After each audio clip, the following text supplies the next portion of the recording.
All right, well, hello, ladies and gentlemen, and everyone out there watching. Welcome to KQ2. Today, I am here with Libertarian candidate for Missouri Governor Bill Slantz.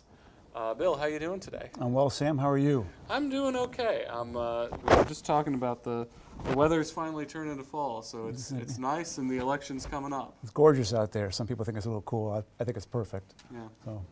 Well, let's just get started. In your run for governor, what do you think is the most important issue for voters? The most important issues, for me, the most important issue are taxes, personal property tax and income tax. People are thinking about some of these propositions that are out there or amendments, but taxes is everything. So to me, that's the most important. Right. On your website, you mentioned that you want to remove barriers for economic participation. What do you mean by that? So we jump through a lot of hoops. We jump through a lot of regulations, and we try to follow guidelines from the state, which can bind our hands in the way we want to run our own business. People in their own business, in their local communities, they understand a lot better of how to run their business than people in Jefferson City. So we'd like to get the Jefferson City out of the pockets of the small business person. And some of the biggest issues that are going on right now, abortion, the border, things like that. Where do you stand on those big issues? Well, those are big issues. Sam, I'm personally very opposed to abortion, and I would like to seek every way possible to avoid an abortion, certainly not using it for birth control. But, you know, I realize that in every single person's individual circumstance, we can't have a one-size-fit-all policy, and so therefore this is a private decision between a family and the clergy, family and the medical community for whatever reason necessary. But I'm absolutely 100% opposed to any state funding of abortions, any tax dollars going towards abortions at all. And what's your stance on the border security situation? Well, for everybody watching, we're all descendants of immigrants, and I believe that you're welcome here and contribute to the community and do the best you can to earn a great living here in the state of Missouri and in the United States. All I ask you to do is sign the guest book on the way in, and don't expect any handouts. Don't expect any tax dollar subsidies or any tax dollar help in any way. You're going to come in, you're welcome to come in. Sign the guest book, take care of yourself. Don't expect the citizens of Missouri to take care of you. Obviously, you are a Libertarian candidate. What do you say to those people who think that voting for a third party is a wasted vote? That's an easy one for me. If you want to just leave things the way they are, the way they've been certainly for the last 50 years, you'll vote for the status quo. From my viewpoint, there's not really a lot of difference between a Democrat, a Republican, or a liberal or conservative. They're both looking for government to solve problems.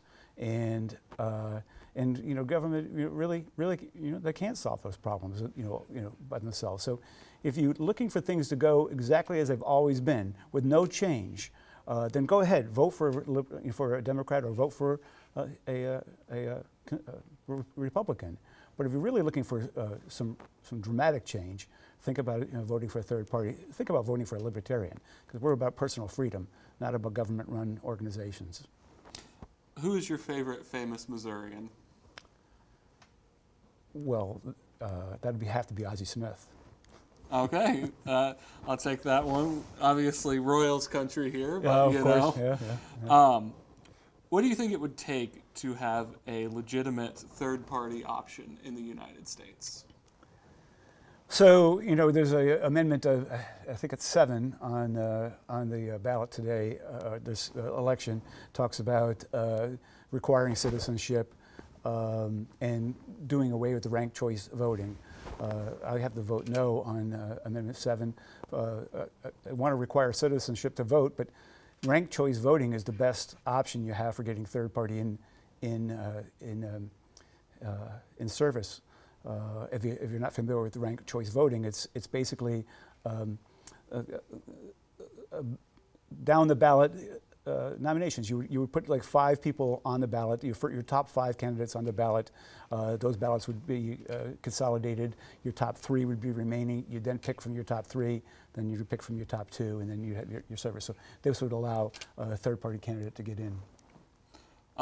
Why should, when you look at the presidential election coming up, why should someone vote for the Libertarian candidate, Chase Oliver, over a different third party, maybe RFK Jr., Cornel West, Jill Stein, etc.?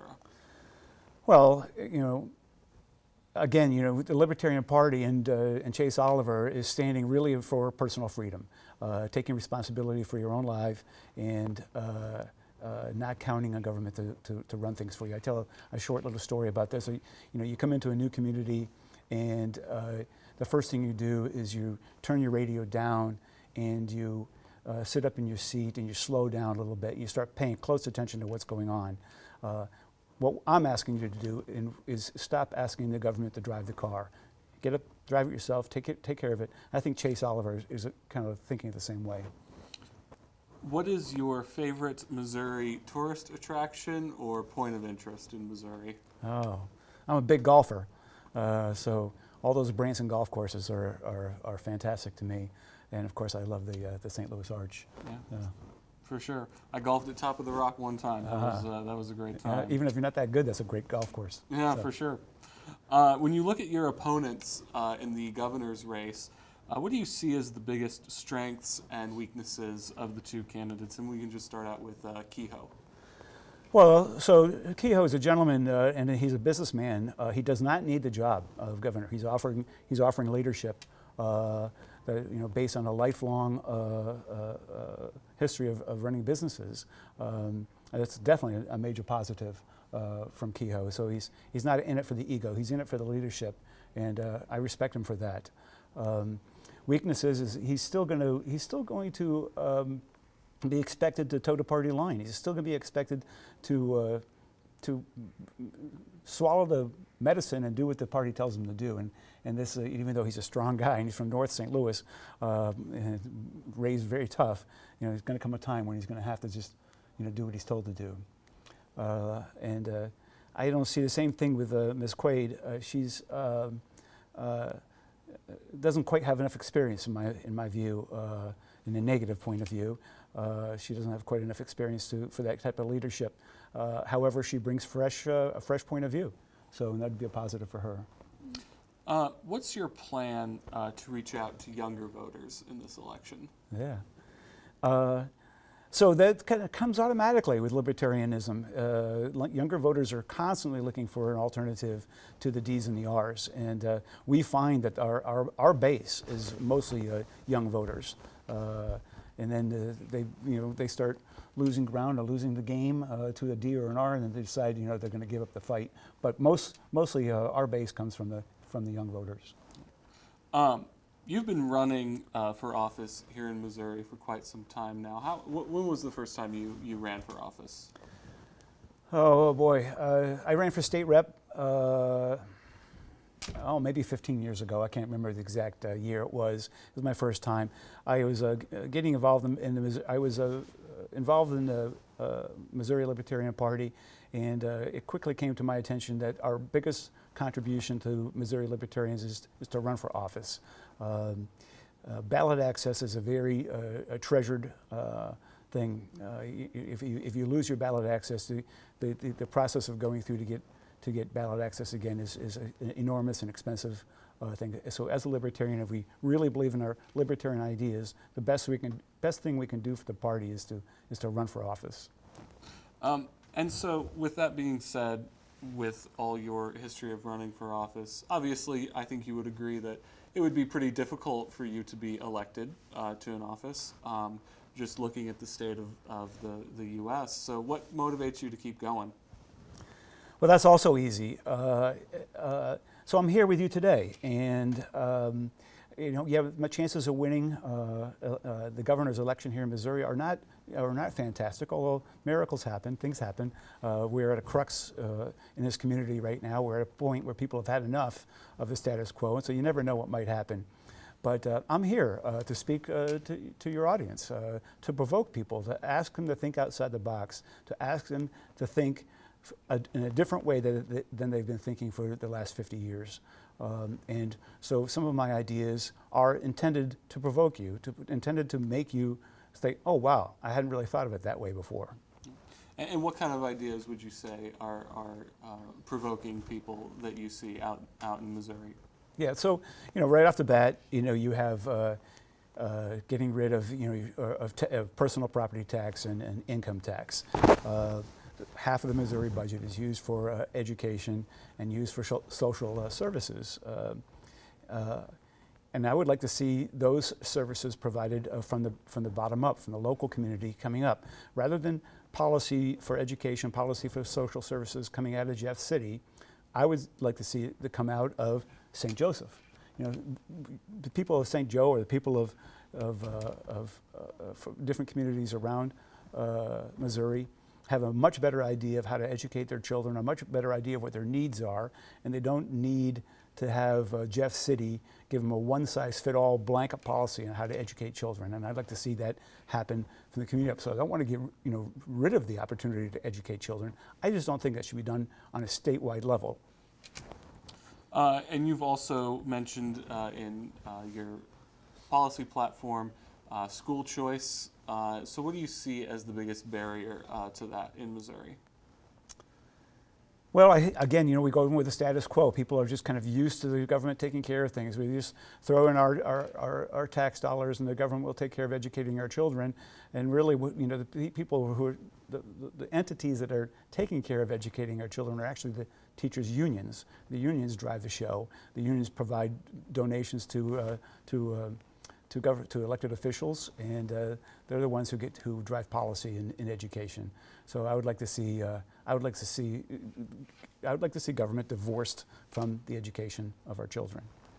And when you look at the elections around the country and sort of history, do you have a favorite third-party candidate or someone who you see as a significant sort of driver for that movement in our country?